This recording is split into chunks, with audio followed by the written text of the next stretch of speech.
ချင်းချင်းမှာအမျက်နှိုးစို့အသက်ရှင်မိစားကုန်သွားရဲ့တမလုံးမှာဘယ်လိုဘဝမျိုးရောက်မှလဲတကယ်တော့လောကရဲ့ဓမ္မစရာပစ္စည်းတွေနန်းထဆန်နိုင်မှုဟာ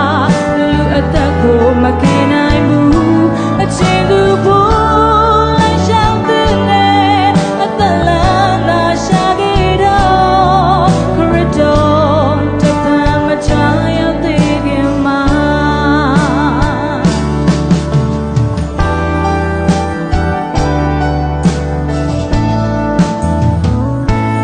ယုံသူကျွမ်းတကားပွင့်စေ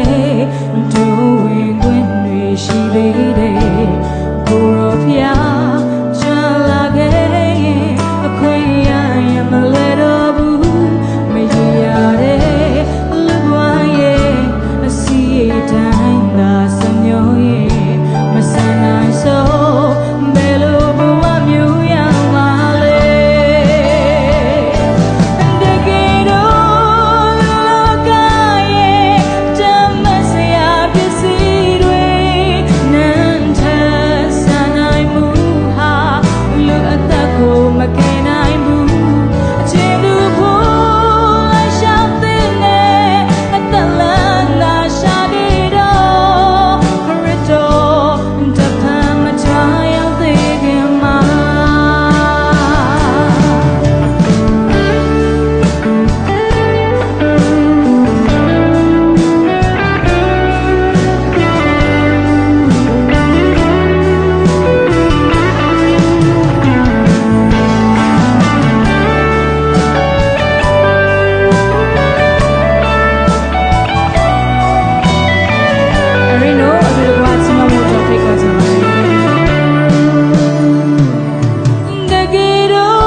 အရောက်ချင်းစတိုင်းပေါ်ပြန်ရှင်သာရွေးကောင်းကြည့်ပေးပါစေ